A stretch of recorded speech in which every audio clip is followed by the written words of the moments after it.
The cold metal corridors of the UES Nightborne hummed with quiet life as 15,000 human souls began to wake from their long sleep.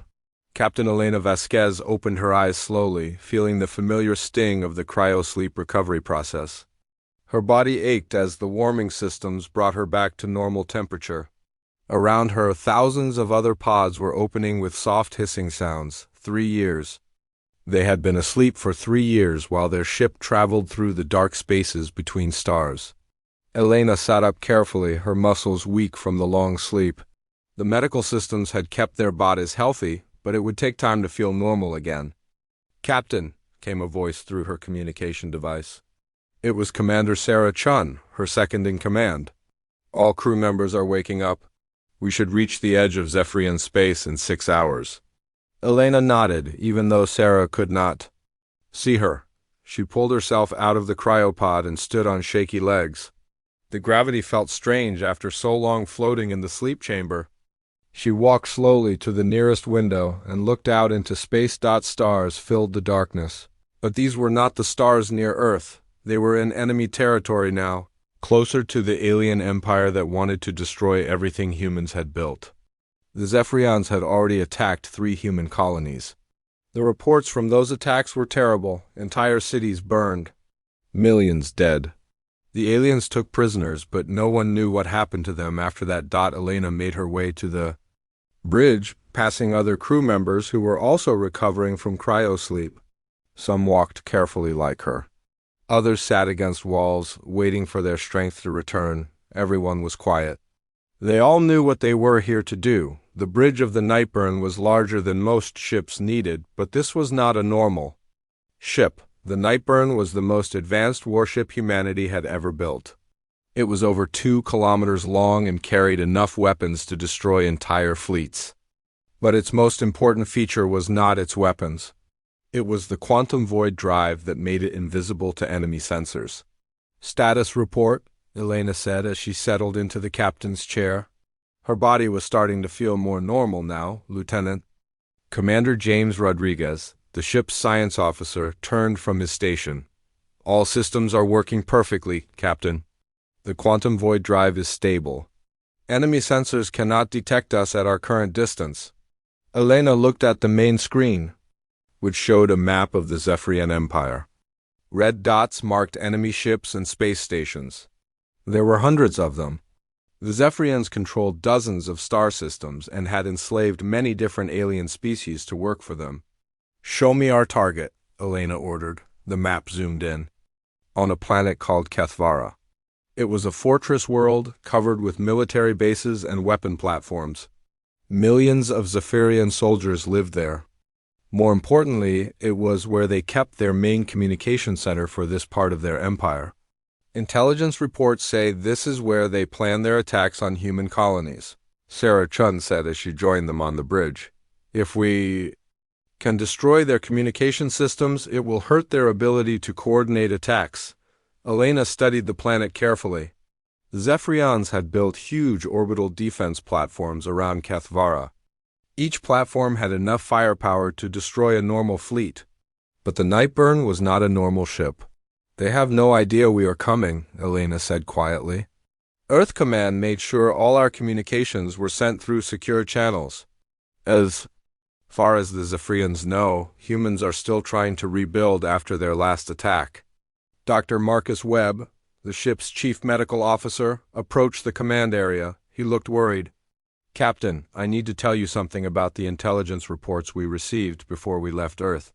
Elena turned to face him. Dr. Webb had been part of the team that studied captured Zephyrian technology and intercepted their communications. If he was worried about something, it was important. "What is it, Doctor?" "The Zephyrians do not see other species as equals," Dr. Webb said. Slowly. "Their communications show that they think all non-Zephyrian life is worthless. They do not just want to conquer us. They want to completely destroy us." The bridge became very quiet. Everyone had known the Zephyrians were dangerous, but this was worse than they had thought. "They call it the Great Cleansing," Dr. Webb continued. "They believe the galaxy belongs only to them. Every other species must die so they can use the resources of their worlds. Elena felt a cold anger growing inside her. She had joined the Earth Navy to protect human colonies, but this was bigger than just protecting humans. The Zephyrians wanted to kill every intelligent species in the galaxy except themselves. How many species have they already destroyed? Sarah asked. We are not sure, Dr. Webb replied. But our analysis of their historical records suggests they have wiped out at least 6 civilizations completely. Billions of lives lost. Elena stood up and walked to the main viewing screen. In a few hours, they would begin their attack on Kethvara. The Nightborne was just one ship against an entire empire, but it was humanity's best hope of stopping the Great Cleansing. Prometheus, Elena called out. The ship's artificial intelligence responded immediately. Yes, Captain Vasquez. Show me the current positions of all enemy ships in the Kethvara system. The main screen changed to show the target system in detail. Dozens of Zephyrian warships moved in patrol patterns around the planet. The orbital defense platforms were massive structures, each one the size of a small city. It looked impossible to attack such a well-defended target. Prometheus, what are our chances of success if we attack conventionally? The AI processed the question for a few seconds. If the UES Nightborne attacks using conventional tactics, our probability of mission success is less than 2%. Some of the crew members shifted nervously. Those were not good odds. What if we use the quantum void drive for hit-and-run attacks? Using quantum void capabilities for surprise attacks increases mission success probability to 67%. That was much better, but still dangerous. Elena knew that every person on this ship had volunteered for what might be a suicide mission. They all understood that stopping the Zephyrians was more important than their own lives. Captain, Lieutenant Commander Rodriguez said from his station, I am detecting something strange from the communications we are intercepting. What kind of something? The Zephyrians are discussing plans for their next wave of attacks on human colonies. But they are also talking about attacks on other species. Species that we have never heard of before. Elena walked over to Rodriguez's station. Show me. The communication data appeared on his screen. Even translated into human language, the Zephyrian messages were hard to understand. But some things were clear. They were planning to attack at least 12 different species at the same time. Some of these species lived very far from human space. They are not just attacking us, Elena said slowly. They are attacking everyone. Sarah-chan looked at the data carefully. This means there might be other species out there fighting the Zephyrians right now. We might not be alone in this war. Elena felt a spark of hope. If other species were also fighting the Zephyrians, maybe humanity had allies they did not know about. But first, they had to complete their mission. All crew members, this is Captain Vasquez, Elena announced over the ship's communication system. In 4 hours, we will begin our attack on the Zephyrian fortress world of Kethvara. I want everyone to understand what we are fighting for. The Zephyrians do not just want to conquer human space. They want to destroy every intelligent species in the galaxy except themselves. We are not just fighting for Earth, we are fighting for every living being that wants to be free. Elena paused, looking around the bridge at her crew. These were good people, brave people who had left their families and homes to fight an enemy. That seemed impossible to defeat. The Zephyrians think humans are weak. They think we will surrender when they show us their power. They are wrong. Today, we show them what happens when you threaten everything we care about. Today, the UES Nightborne enters the war. The crew began preparing for battle. Weapon systems came online. The quantum void drive was charged and ready. In a few hours, they would phase out of normal space and become like ghosts, able to strike. Without being seen, Elena returned to her captain's chair and watched the tactical display. Soon, the Zephyrians would learn that humanity was not as helpless as they thought. Soon, the silent approach would end, and the real war would begin. But for now, the Nightborne drifted through space like a shadow, carrying 15,000 human souls toward a battle that would change the galaxy forever. They moved in complete silence, invisible to enemy sensors. Getting closer to their target with each passing minute, the Zephyrians had no idea what was coming for them. The UES Nightborne moved through space like a shadow that no one could see. Captain Elena Vasquez stood on the bridge, watching the tactical display as they got closer to the Zephyrian fortress world of Kethvara. The quantum void drive kept them hidden from all enemy sensors. To the aliens, there was nothing but empty space where the massive human warship actually floated. "Captain, we are now in scanning range of the planet," Lieutenant Commander Rodriguez reported from his station. "I am detecting multiple orbital platforms and at least 40 enemy warships in patrol formations." Elena nodded. "Begin full reconnaissance. I want to know everything about their defenses before we make our first move." The Nightborne's advanced sensors began studying the enemy positions. But as the data came in, Elena and her crew saw something that made their blood run cold. The orbital defense platforms were not just military bases. They were also processing centers where alien prisoners were being held. "Captain," Dr. Webb said quietly, "I am detecting life signs from multiple species on those platforms. The readings suggest thousands of prisoners." Commander Sarah Chun looked at the data on her screen. Her face became pale as she read the information. "Elena, these are not just military prisoners. I am seeing families, children. The Zephyrians are keeping entire populations as slaves." Elena felt anger growing inside her chest. She had expected to find a military target, but this was much worse. Zephyrians were not just conquering other species. They were enslaving them and working them to death. "Prometheus," Elena called to the ship's artificial intelligence, "analyze the prisoner populations. How many different species are being held?" The AI processed the sensor data quickly. "I am detecting life signs from at least 8 different alien species, Captain. Population estimates suggest approximately 50,000 prisoners are being held across the orbital platforms." The bridge became very quiet. Everyone was thinking the same thing. They had come here to strike a military target, but now they knew that any attack might also hurt innocent prisoners. "There is more," Dr. Webb said, looking at his medical scanners. "I am detecting signs of biological experimentation. The Zephyrians are using these prisoners for some kind of testing." Sarah Chun turned to face Elena. "Captain, I recommend we send a stealth team to one of those platforms. We need to know exactly what the Zephyrians are doing to those prisoners." Elena thought carefully.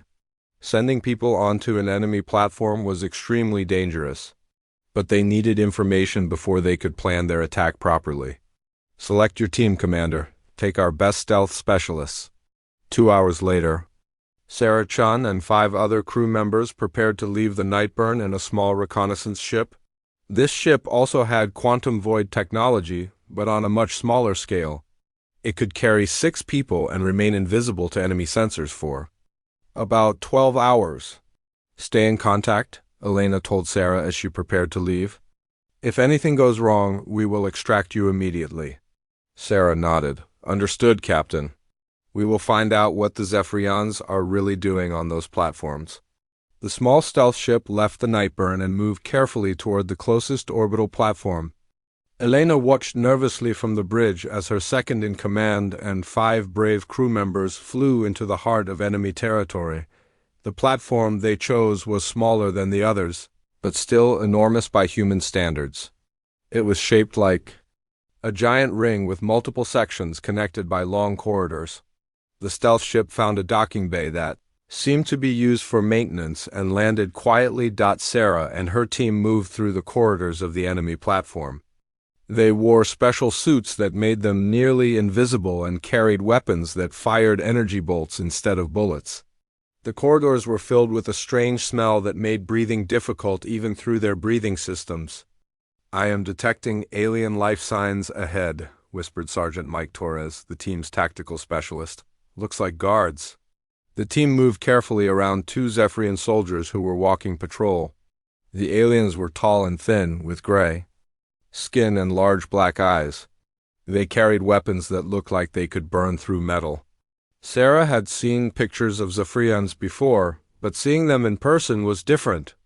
They moved in a way that seemed wrong, like they were machines pretending to be alive. The team found what they were looking for in a section of the platform that was heavily guarded. Through a window, they could see into a large room filled with prisoners from different alien species. Some looked almost human, while others were completely different. All of them looked sick and tired. "My God," whispered Dr. Lisa Park, the team's medical specialist. "Look at what they are doing to them." Inside the room, Zephyrian scientists were taking prisoners one by one and injecting them with different substances. The prisoners who received the injections either became very sick or died within minutes. The Zephyrians were testing biological weapons on living beings. Sarah activated her recording equipment. "Command, this is Recon Team Alpha. We have visual confirmation of biological weapon testing on multiple alien species. The Zephyrians are using prisoners as test subjects for what appears to be some kind of virus or poison." Elena's voice came through their communication system. "Can you determine what kind of biological agents they are testing?" Dr. Park was studying the readings from her medical scanner. "Captain, these biological agents are designed to attack the nervous systems of different species. But the terrifying part is that they seem to be creating different versions for different types of alien biology." "What does that mean?" Elena asked. "It means they are developing specific weapons to kill each species they encounter," Dr. Park replied. "They are not just planning to conquer other civilizations. They are planning to completely exterminate them with custom-made biological weapons." Sarah felt sick as she watched the Zephyrian scientists continue their experiments.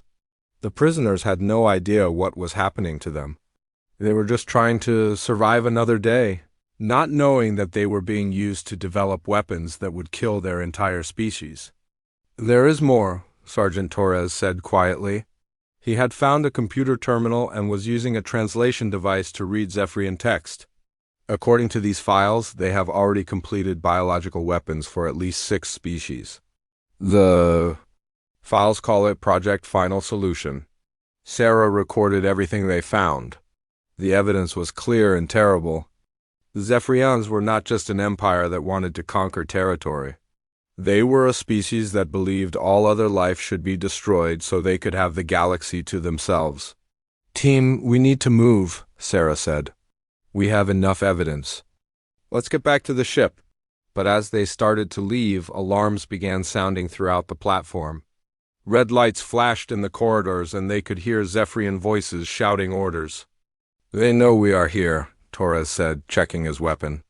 "How is that possible?" The team moved quickly through the corridors, but Zephyrian soldiers were now searching every section of the platform. The stealth suits that had kept them hidden were no longer working properly. Something was interfering with their technology. "The biological agents," Dr. Park said suddenly. "Some of them might be designed to detect alien biology. Our presence might have triggered their security systems." They reached their stealth ship just as Zephyrian soldiers entered the docking bay. Torres and 2 other team members held off the enemy while Sarah and Dr. Park got the ship ready to fly. Energy bolts flew through the air as the humans fought their way back to their ship. "Go, go, go!" Torres shouted as he jumped into the ship. The stealth ship lifted off just as more Zephyrian soldiers arrived. The small ship flew quickly away from the platform, but now the entire enemy fleet was looking for them. The quantum void drive was working, but Elena could see on her sensors that the Zephyrians were using some kind of new scanning technology. "Nightborne, this is Recon Alpha," Sarah called over the communication system. "We are returning with critical intelligence, but the enemy is actively searching for us." "We see you on our sensors," Elena replied. "Come home fast." The stealth ship made it back to the Nightborne just as Zephyrian patrol ships reached the area where it had been. Elena watched nervously as the enemy ships searched the empty space, unable to find either the small ship or the massive warship that were hiding nearby. When Sarah and her team returned to the bridge, they brought with them recordings and data that changed everything. The evidence showed that the Zephyrians were not just planning to attack human colonies. They were planning to kill every non-Zephyrian species in the galaxy. "Show me everything," Elena said. Dr. Park connected her medical scanner to the main display. The bridge crew watched in horror as the recordings showed Zephyrian scientists testing biological weapons on helpless prisoners. The data files revealed the true scope of Project Final Solution. "They have already developed biological weapons for 6 species," Dr. Park reported. "According to their files, they have completely exterminated 3 civilizations using these weapons. The other 3 species are currently being wiped out." Elena felt the weight of responsibility settling on her shoulders. The Nightborne was no longer just on a military mission to protect human colonies. They were possibly the only hope for every intelligent species in the galaxy. "They have weapons designed specifically for humans too," Sarah added quietly. "The files show they plan to test them on the prisoners they took from our colonies." That was the final piece of information that Elena needed to hear. The Zephyrians had human prisoners, and they were going to use them to develop weapons that would kill everyone on Earth and all the human colonies. "All senior officers report to the briefing room immediately," Elena announced. "We need to change our mission parameters." 30 minutes later, Elena stood before her senior staff in the main briefing room. The evidence from the reconnaissance mission was displayed on screens around the room. Every officer who saw it had the same reaction: anger, horror, and determination. "Ladies and gentlemen," Elena began, "we came here to strike a military target and disrupt Zephyrian communications. But what we have discovered changes everything. The Zephyrians are not just our enemy. They are the enemy of every living thing in this galaxy except themselves." She pointed to the data on the screens. Project Final Solution is not just a plan to conquer territory. It is a plan to commit genocide on a galactic scale. They want to kill every intelligent species except their own. Commander Chun stood up. "Captain, what are our orders?" Elena looked around the room at her officers. These were good people who had volunteered to fight for humanity. Now she was asking them to fight for species they had never met, on worlds they had never seen. "Our mission has expanded," Elena said firmly. "We are no longer just protecting human space. We are now fighting to save every intelligent species in the galaxy from complete extermination. The Zephyrians think other species are too weak to stop them. They think we will all surrender or die quietly." Elena walked to the main display and pointed at the image of the Zephyrian fortress world. "We are going to prove them wrong. We are going to show them what happens when they threaten not just humanity, but every living thing that deserves to be free." The room was quiet for a moment. Then, one by one, every officer in the room stood up and saluted their captain. They understood what she was asking of them. They understood that they might not survive what came next. But they also understood that someone had to stand up to the Zephyrians, and humanity would not let genocide happen without a fight. "Prepare for combat operations," Elena ordered. "The Zephyrians wanted a war, now they have one."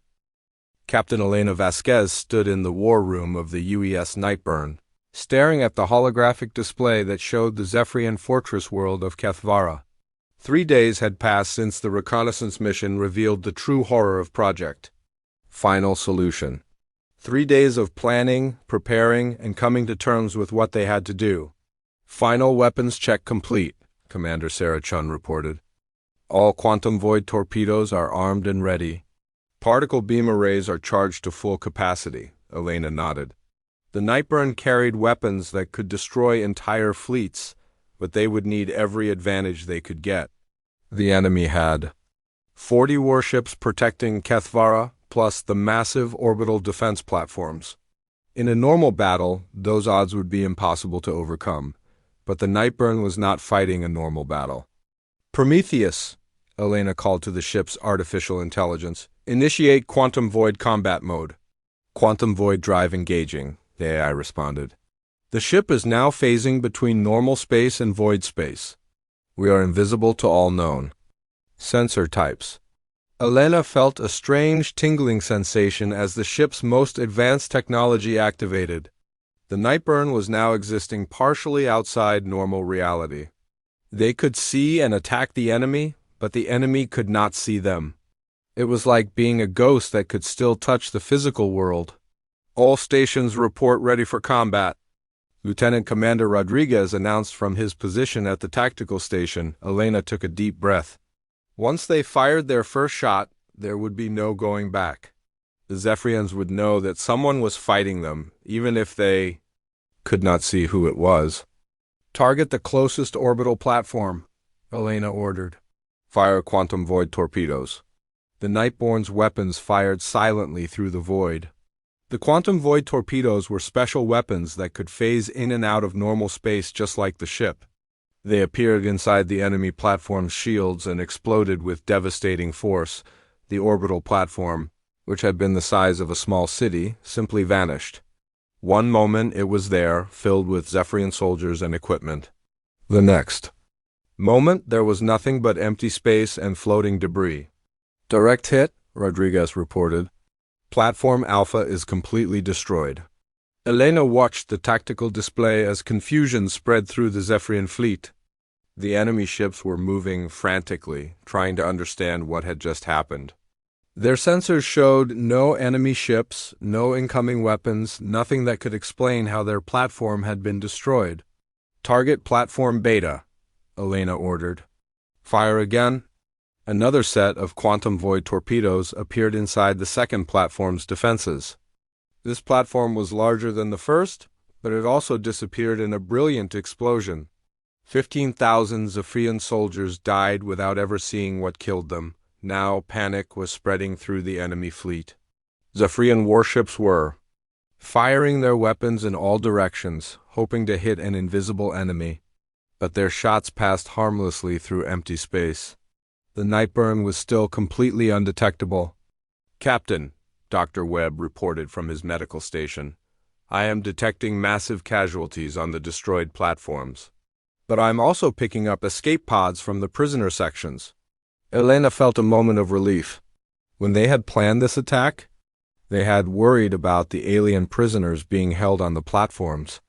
The reconnaissance team had identified which sections held prisoners, and Elena had ordered the weapons targeted away from those areas. How many prisoners escaped? Elena asked. At least 3,000 life signs in the escape pods, Dr. Webb replied. Multiple species, just like we saw during the reconnaissance mission. Elena made a quick decision. Commander Chun, take a team and recover those escape pods. Those prisoners have information we need, and we cannot leave them to be recaptured. While Sarah Chun organized a rescue mission for the escaped prisoners, Elena continued the attack on the orbital platforms. The Nightborne moved through space like a deadly shadow, appearing just long enough to fire its weapons before vanishing again. Platform Charlie exploded in a shower of metal and fire. Platform Delta followed 30 seconds later. Each destroyed. Platform sent shockwaves of fear through the Zephyrian fleet. They were facing an enemy they could not see, could not hit, and could not understand. Enemy fleet is changing formation, Rodriguez reported. They are clustering together near the planet. Elena studied the new formation. The Zephyrian commanders were smart. They had realized that spreading out made them easy targets for an invisible enemy. By grouping together, they hoped to create overlapping defensive fire that might hit their attacker by chance. Prometheus analyzed the enemy formation. What are their weaknesses? The AI processed the tactical data quickly. The clustered formation creates a strong defensive barrier, but it also limits their mobility. If they attempt to pursue an attacker, the formation will break apart. Elena smiled grimly. Then let's make them chase us. Target the enemy flagship and fire particle beams. The Nightborne's massive particle beam weapons fired through the void space and struck the Zephyrian flagship directly. The enemy ship's shields flared and failed under the massive energy assault. The flagship began spinning out of control, its hull cracked and burning. Now the Zephyrian fleet commander was faced with a terrible choice. Stay in formation and watch his ships be destroyed one by one, or break formation to chase an enemy he could not see. He chose to break formation. The Zephyrian warships spread out across the system, firing randomly and scanning desperately for any sign of their attacker. But the Nightborne was already moving to a new position, preparing to strike again. Target. The heavy cruiser on the left flank, Elena ordered. Full torpedo spread. 6 quantum void torpedoes appeared inside the Zephyrian cruiser's hull and exploded simultaneously. The enemy ship broke apart like a toy, its pieces spinning away into space. The crew never knew what hit them. "Captain," Sarah Trun's voice came. "Through the communication system, we have successfully recovered the escape pods. Some of the prisoners are conscious and asking to speak with you." "Bring them to Medical Bay 2, Elena replied. "Dr. Webb, prepare to receive multiple alien species. They may need immediate medical attention." Elena left the bridge temporarily and went to the medical bay to meet the rescued prisoners. What she saw there made her more determined than ever to stop the Zephyrians. The prisoners were from at least 5 different species, and all of them showed signs of terrible treatment. Some had scars from medical experiments. Others were so thin they could barely stand. One prisoner, a tall alien with blue skin and large eyes, approached Elena carefully. He spoke in a language that the universal translator needed several seconds to process.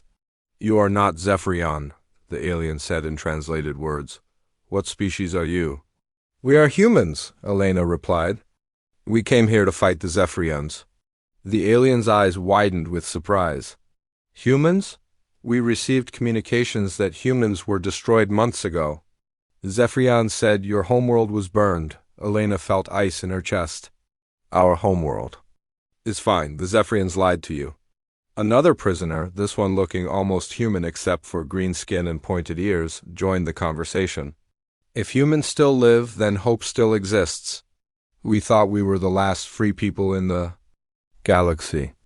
"How many species are the Zephyrians attacking?" Elena asked. The blue-skinned alien closed his eyes sadly.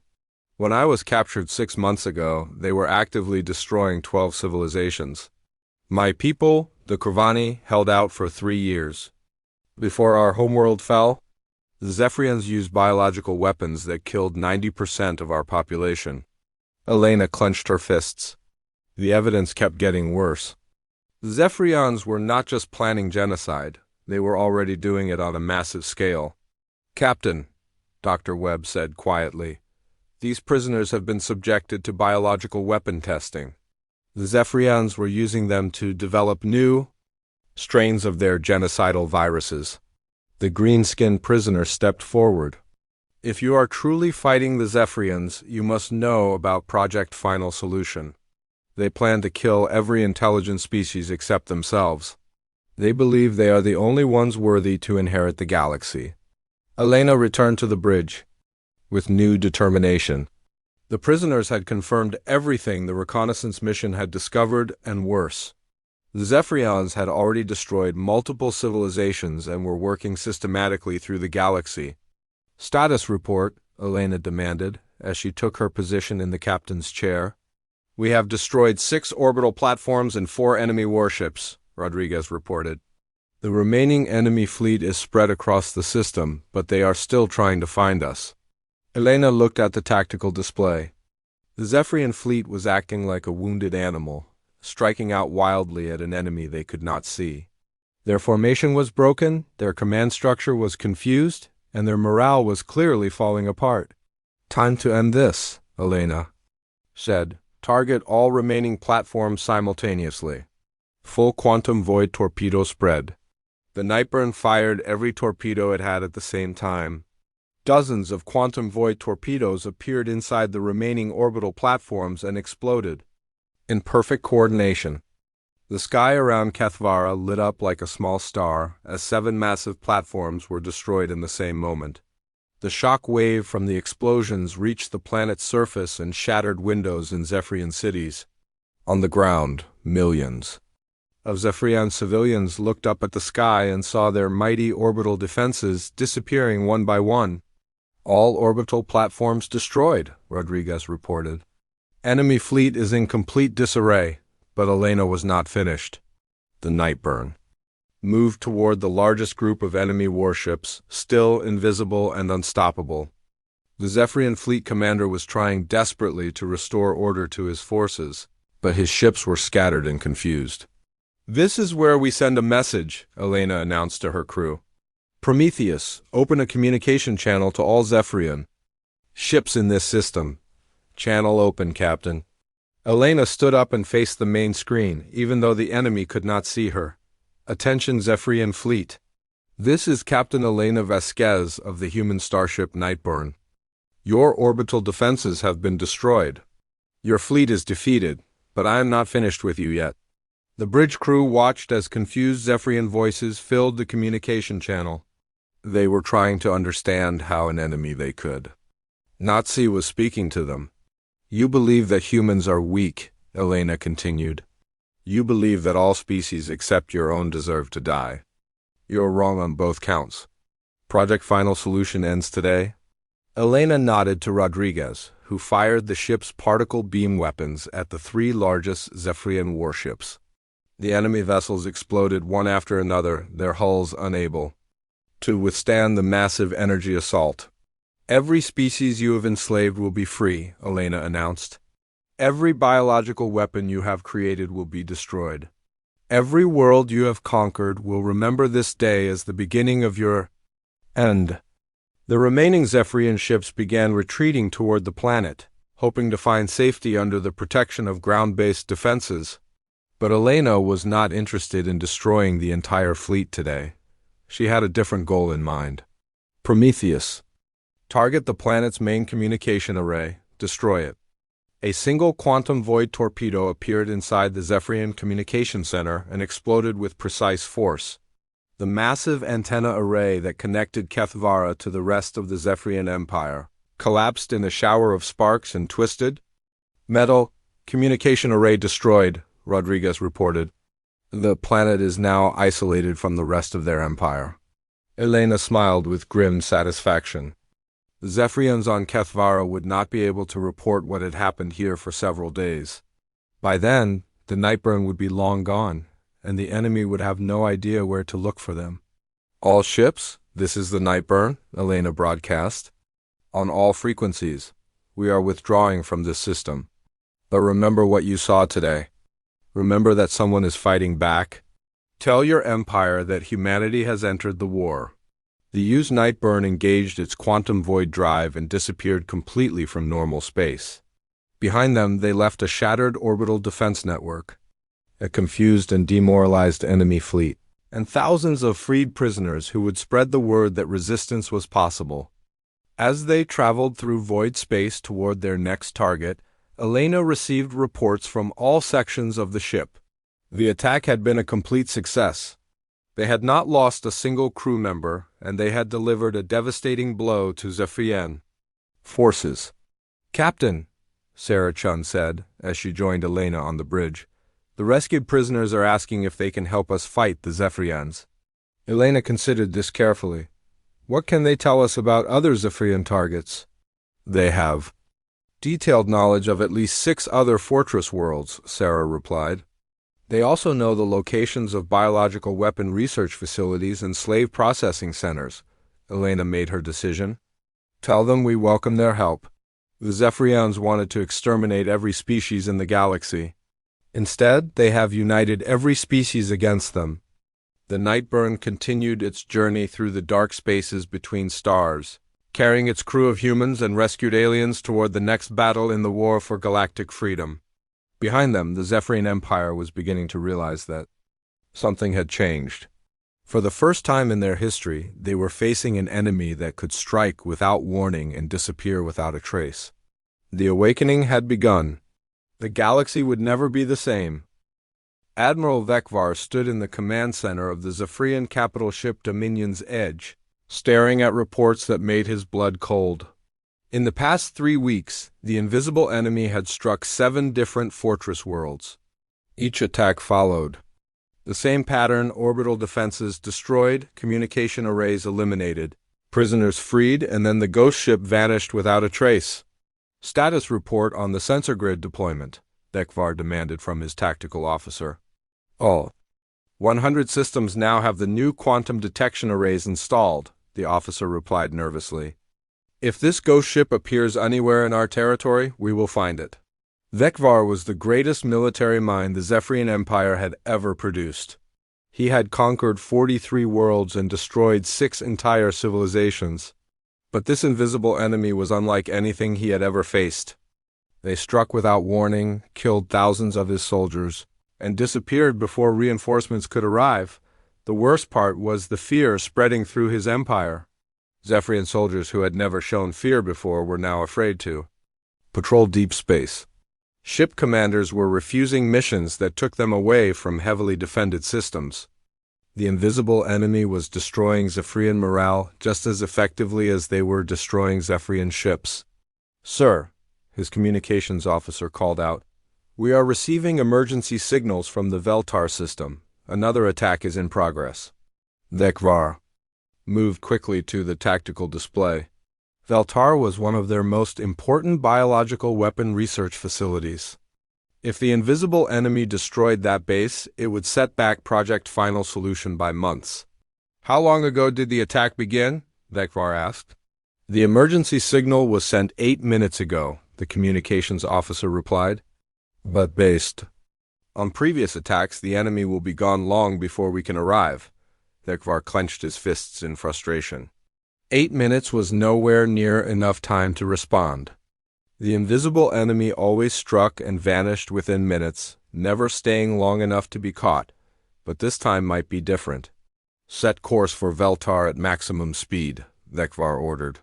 "Deploy all ships in the surrounding systems to create a blockade. If this ghost ship is real, it has to travel through normal space to reach its next target." Meanwhile, the UES Nightborne was completing its attack on the Veltar research facility exactly as Vekvar had predicted. Captain Elena Vasquez watched from the bridge as the last biological weapon laboratory exploded in a ball of fire. "All research facilities destroyed," Commander Rodriguez reported. "We also detected and destroyed 7 different strains of biological weapons that were ready for deployment." Elena felt satisfaction at that news. Each biological weapon they destroyed was potentially millions of lives saved. The Zephyrians had been preparing to test those weapons on captured populations from different species. "Captain," Commander Sarah Chun announced, "our rescued prisoner allies have identified the location of another slave processing center 2 systems away. Approximately 10,000 prisoners from at least 8 different species." Elena studied the tactical display. The slave processing center was heavily defended, but that had not stopped them before. The Nightborne's quantum void technology made them nearly unstoppable. "Set course for the Joric system," Elena ordered. "Let's free 10,000 more slaves." But as the Nightborne moved through void space toward its next target, Admiral Vekvar was implementing the largest military operation in Zephyrian history. Over 500 warships were being positioned in a massive net across 17 star systems. The trap was so large that no ship, no matter how fast or advanced, could escape it. "Ghost ship or not," Vekvar said to his officers, "it cannot be in 2 places at once. When it appears to attack Joric, we will have it surrounded." The Nightborne arrived at the Joric system and immediately began scanning the slave processing center. What they found was worse than any previous target.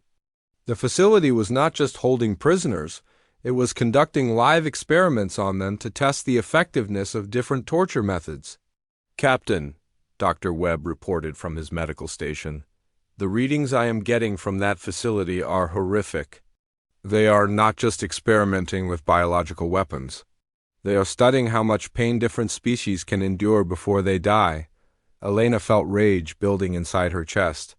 Every new Zephyrian facility they discovered revealed fresh horrors. The aliens were not just genocidal, they were sadistic monsters who enjoyed causing suffering. "Target all sections of the facility except the prisoner areas," Elena commanded. "I want this place completely destroyed." The Nightborne fired quantum void torpedoes at the slave processing center. The weapons appeared inside the facility's main structures and exploded with devastating force. Administrative buildings, torture, Chambers and research laboratories were reduced to floating debris, but this time something was different. "Captain," Rodriguez called out from his station, "I am detecting massive energy signatures approaching this system. Multiple fleets, all converging on our position." Elena looked at the tactical display with growing concern. Instead of the usual 40 or 50 ships, the sensors were showing over 300 Zephyrian warships moving toward the Joric system from all directions. "Prometheus," Elena called to the ship's AI, "analyze the enemy fleet movements. What is their tactical objective?"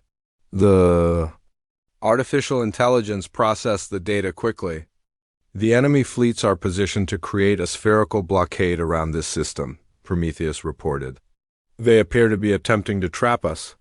Elena realized immediately what had happened. The Zephyrians had finally figured out that the attacks were not random equipment failures or sabotage by slaves. They knew there was an invisible enemy ship, and they had laid a trap.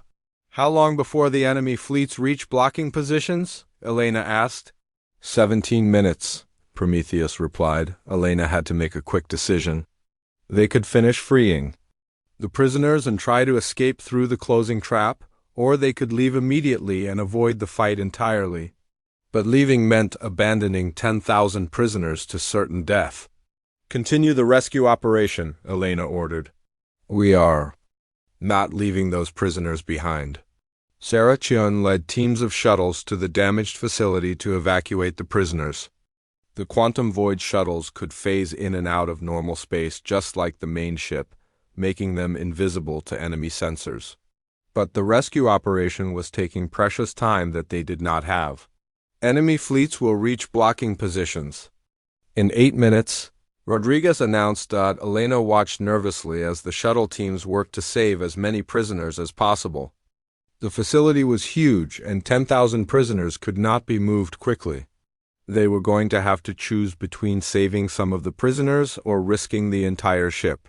"Captain," Sarah's voice came through the communication system, "we have rescued 4,000 prisoners so far, but the facility is partially collapsed. It will take at least 20 more minutes to reach the remaining prisoners." Elena closed her eyes and made the hardest decision of her military career. "Oh, shuttle teams, return to the ship immediately. We have to leave now." "But Captain, there are still 6,000 prisoners in there." "I know," Elena replied, her voice heavy with emotion. "But if we lose the Nightborne, we cannot save anyone else. Return to the ship now." The shuttle teams reluctantly abandoned their rescue efforts and returned to the Nightborne just as the first Zephyrian fleets reached their blocking positions. Elena watched on her tactical display as hundreds of enemy ships formed a sphere around the Joric system. There was no longer any escape route through normal space. "All enemy fleets in position," Rodriguez reported. "We are completely surrounded." Admiral Vekvar stood on the bridge of his flagship, watching his tactical display with satisfaction. The invisible enemy was finally trapped. No matter how advanced their stealth technology was, they could not escape through a wall of 500 warships. "Begin systematic sensor sweeps of the entire system," Vekvar ordered. "Use every detection method we have. Quantum scanners, gravitational distortion detectors, energy signature analyzers. That ghost ship is in this system somewhere, and we are going to find it." The Zephyrian fleets began their search, scanning every cubic kilometer of space in the Joric system. Their new sensor arrays were specifically designed to detect quantum void technology. For the first time since the attacks began, they had a real chance of finding their invisible enemy. "Captain," Prometheus announced on the Nightborne, "the enemy sensor sweeps are getting dangerously close to detecting our quantum signature. Our stealth systems are being pushed to their limits." Elena studied the tactical situation carefully. They were trapped in a sphere of enemy ships with no way to escape undetected. The Zephyrians were using sensor technology specifically designed to find them. And worst of all, they were running out of time. "Options, people," Elena called out to her bridge crew. "How do we get out of this trap?" "We could try to fight our way out," Sarah suggested. "The Nightborne is heavily armed." We might be able to destroy enough enemy ships to create an escape route against 500 ships? Rodriguez shook his head. Even with our quantum void weapons, those odds are impossible, Dr. Webb spoke up from his medical station. Captain, the rescued prisoners have been telling us about Zephian tactical doctrine. They always retreat when they face an enemy they do not understand. What if we gave them something completely unexpected? Elena turned to face the doctor. What do you mean? What if we stopped hiding? Dr. Webb suggested. What if we appeared right in the middle of their fleet and challenged them to a direct fight? The bridge became very quiet. The idea of facing 500 enemy ships in direct combat seemed like suicide. But Elena began to understand what Dr. Webb was suggesting. You want us to use psychological warfare, Elena said slowly. Make them afraid by showing them how confident we are. Exactly, Dr. Webb replied. The Zephyrians are used to fighting enemies who try to run away or hide. They have never faced an enemy that would deliberately reveal itself when outnumbered 500. To one, Elena thought about this idea carefully. It was extremely dangerous, but it might be their only chance. The Nightborne was one of the most advanced warships ever built. If any ship could survive a direct fight against impossible odds, it was this one. Prometheus, Elena called out, if we decloak and engage the enemy fleet directly, what are our chances of survival? The AI processed combat scenarios for several seconds. In a conventional engagement against 500 enemy ships, our survival probability is less than 1%. And if we use unconventional tactics? Define unconventional tactics, Prometheus requested. Elena smiled grimly. What if we phase in and out of normal space during combat? Appear, fire, disappear, then reappear somewhere else and fire again? Prometheus ran new calculations. Using quantum void combat tactics with rapid phase transitions, survival probability increases to 37%. Those were still terrible odds, but they were better than being slowly hunted down by enemy sensors. All hands, this is the captain, Elena announced over the ship's communication system. We are surrounded by 500 enemy ships. We cannot escape without being detected, so we are not going to try to escape. We are going to decloak and show the Zephyrians what happens when they corner a human warship. Elena took her position in the captain's chair and gave the order that would change the course of galactic history. Prometheus, disengage quantum void stealth systems. Bring us into normal space directly in the center of the enemy fleet. The UES Nightborne materialized like a nightmare in the middle of Admiral Ekvar's carefully planned trap. One moment. The Zephyrian sensors showed empty space. The next moment, a massive human warship appeared as if from nowhere, its weapons already charging for combat. Impossible, Ekvar whispered as he stared at the tactical display. The ghost ship was real, and it was right in front of him. All ships, open fire, Ekvar screamed into his communicator. Destroy that ship now. 500 Zephyrian warships fired their weapons simultaneously at the Nightborne. Energy beams and missiles filled the space around the human ship with deadly fire. But just as the weapons reached their target, the Nightborne vanished back into void space. The Zephyrian weapons passed harmlessly through empty space and struck other Zephyrian ships.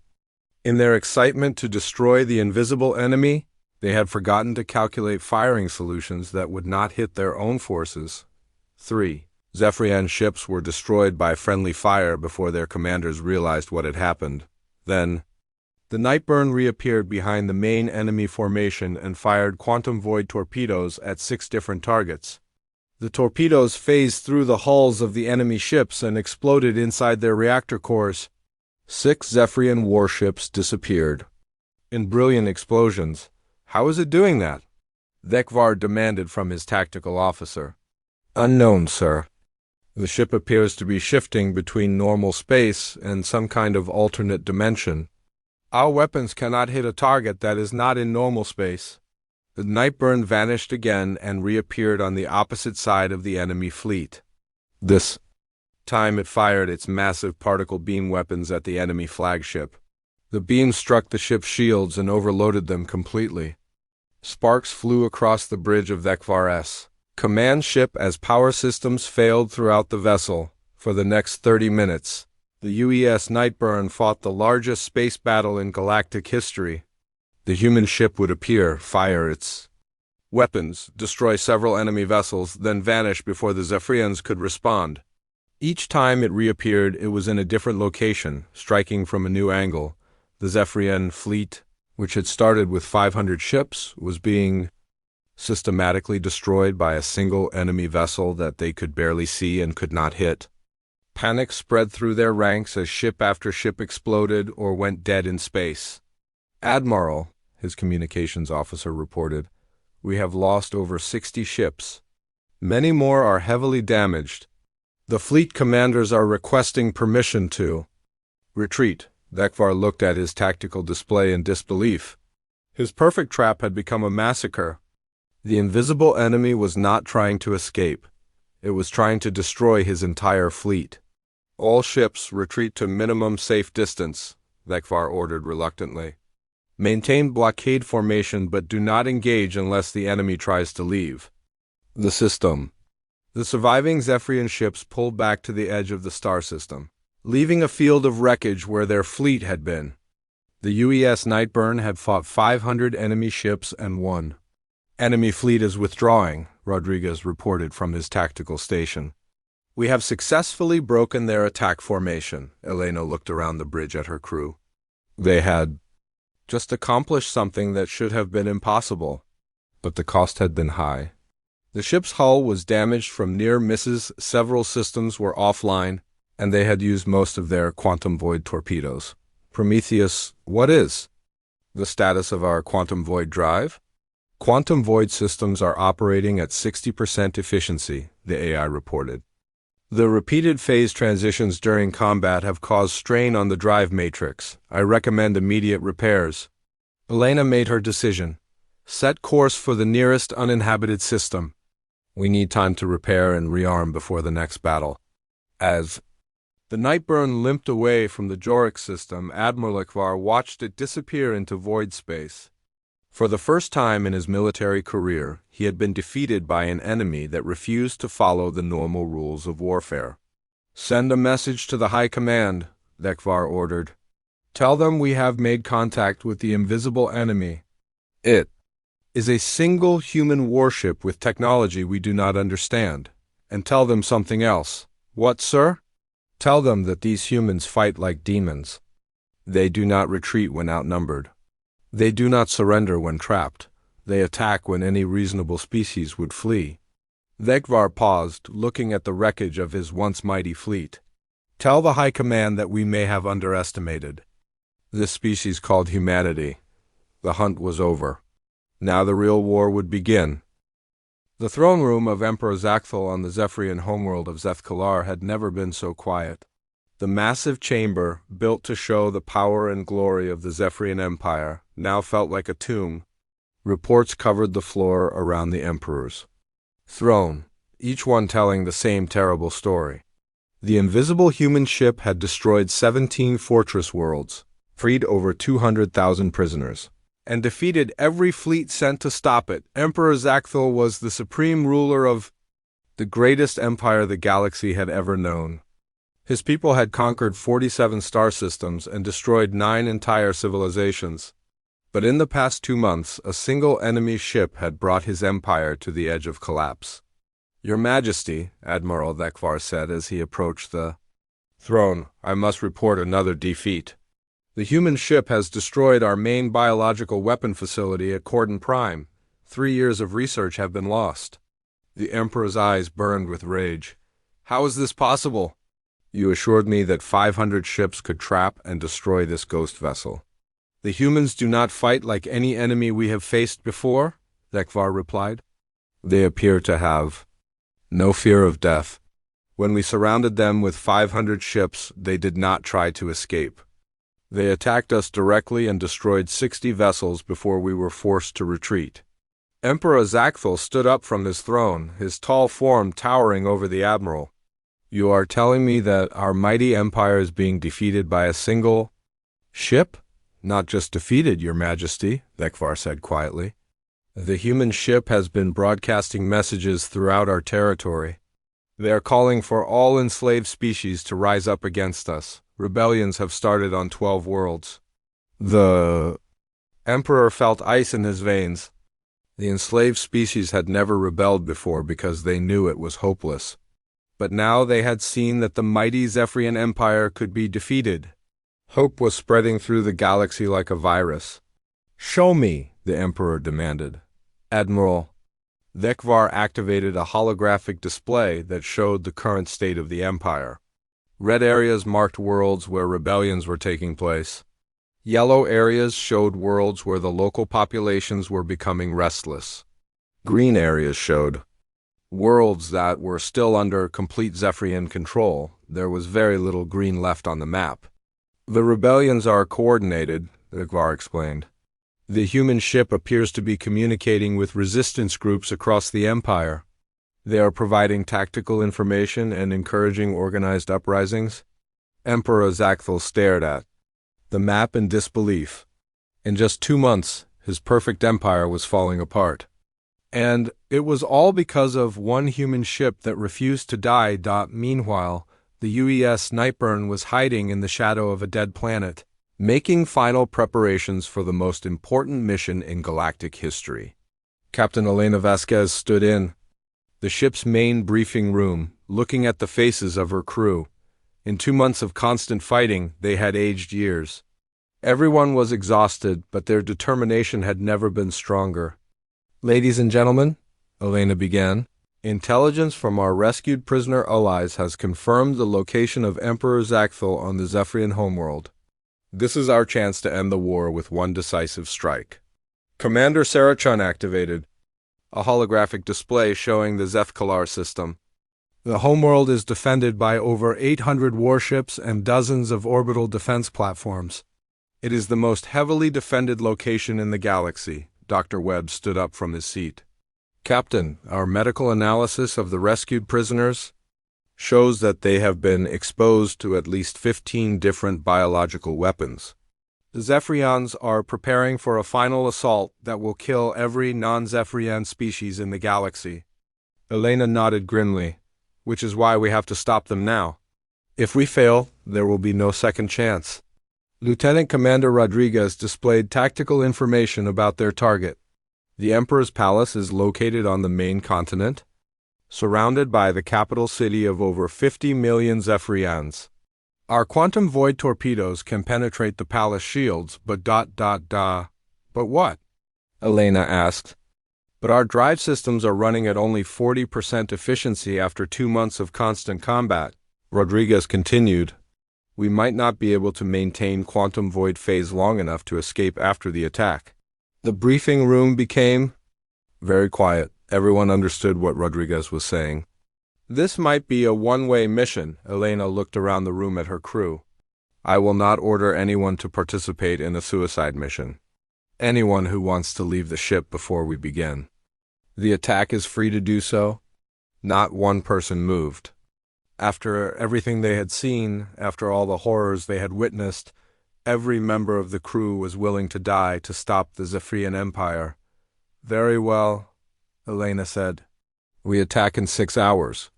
As the crew prepared for what might be their final battle, Elena walked through the corridors of the Nightborne. In the medical bay, she saw hundreds of rescued prisoners from dozens of different species.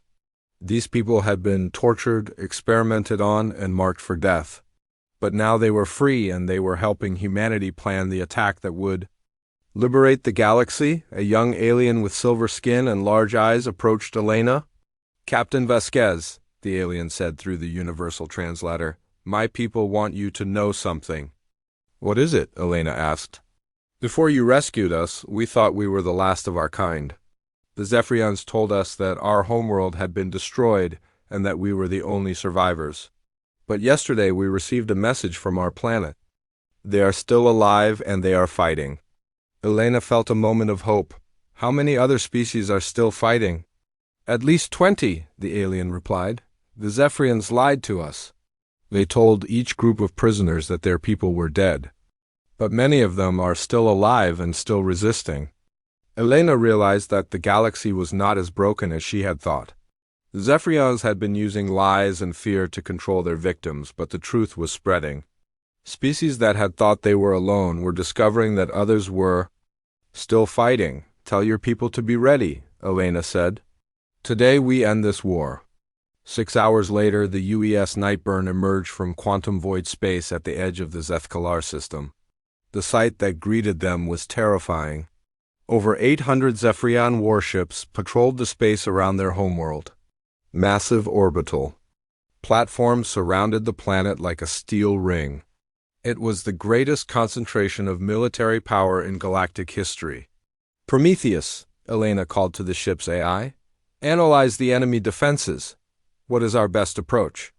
"The enemy fleet is positioned in 3 defensive layers," Prometheus reported. "The outer layer consists of patrol ships designed to detect approaching enemies. The middle layer contains heavy cruisers and battleships for direct combat. The inner layer surrounds the planet itself and includes the orbital defense platforms." Elena studied the tactical display. Getting through 3 layers of defenses would be extremely difficult, even with quantum void technology. "Captain," Sarah Chun said from her station, "I have an idea. What if we do not try to fight our way through the defenses?" "What do you mean?" "What if we use the same tactic that worked at Joric's? Appear directly in the middle of their fleet and use their own confusion against them?" Elena thought about this.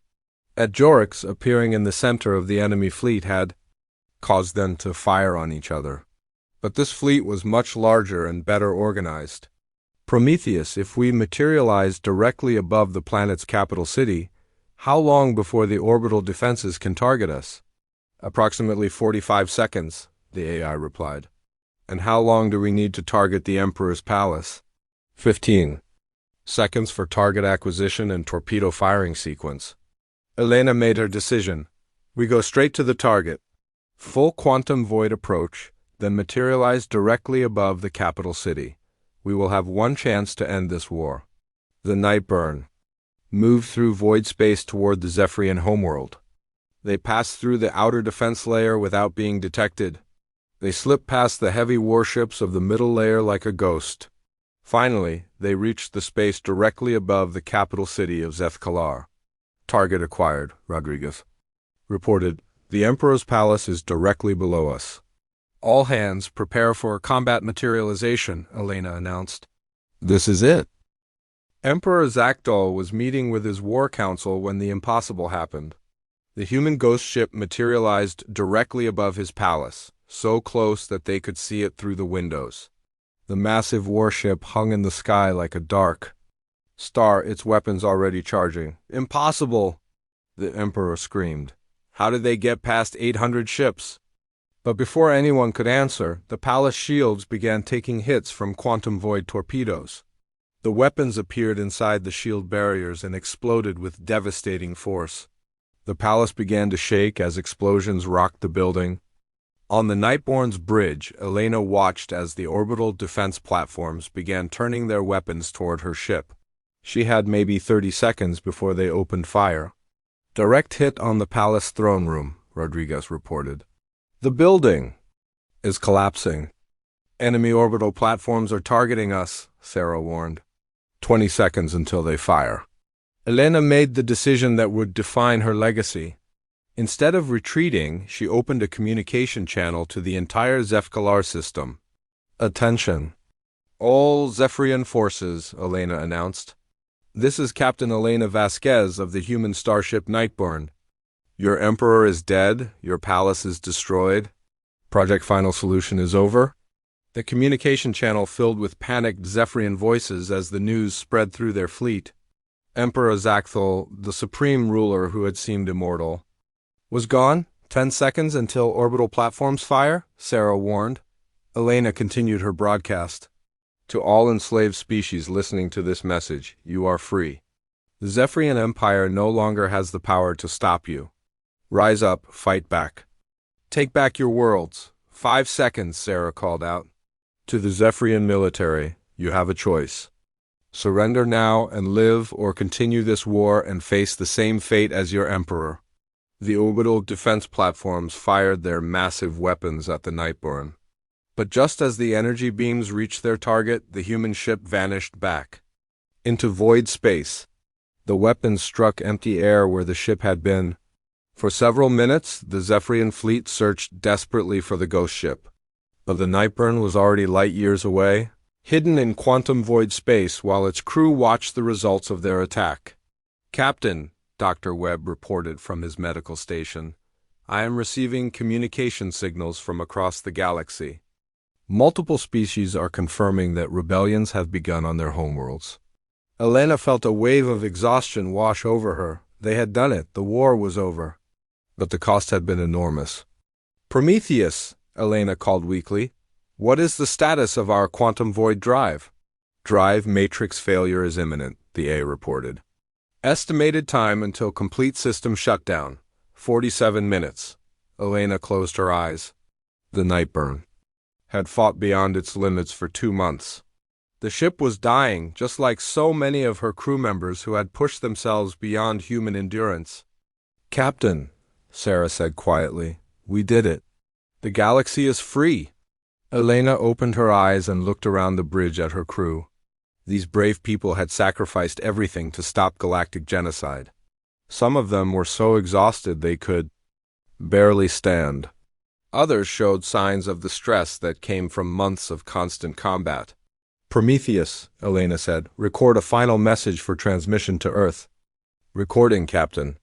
Elena stood up slowly from her captain's chair. "This is Captain Elena Vasquez of the UES Nightborne. We have successfully completed our mission. The Zephyrian Empire has been defeated. Emperor Zaxthel is dead. Project Final Solution has been stopped. Enslaved species across the galaxy are rising up and reclaiming their freedom." She paused, looking at her crew one more time. "The cost has been high. The Nightborne is beyond repair. Many of our crew will not survive the journey home. But we have saved the galaxy from genocide. We have given freedom to billions of people who thought they would die as slaves." Elena felt the ship shudder as more systems failed. The quantum void drive was shutting down, and soon they would be drifting in normal space with no way to hide from enemy sensors. To anyone who receives this message, remember what happened here. Remember that when the galaxy faced its darkest hour, humanity stood up and fought. Not just for ourselves, but for every species that deserved to live free. We screamed our defiance through the void, and even though no one heard us at the time, everyone will remember. The recording ended just as the quantum void drive finally failed completely. The UES Nightborne materialized in normal space for the last time, its hull scarred from dozens of battles, its crew exhausted but victorious. They drifted silently through the darkness between stars, carrying the heroes who had saved the galaxy. The Nightborne had entered the war as a single ship against an empire. It ended the war as a legend that would be told for 1,000 years. In the months that followed, the Zephyrian Empire collapsed completely. Species that had been enslaved for generations reclaimed their homeworlds. The biological weapons that would have killed billions were destroyed. The galaxy learned to live in peace instead of fear. And somewhere in the deep spaces between stars, the UES Nightborne continued its silent journey. The ship that had screamed through the void and changed the course of galactic history. The ship that proved that sometimes when everything seems hopeless, someone has to stand up and fight. Because someone had to.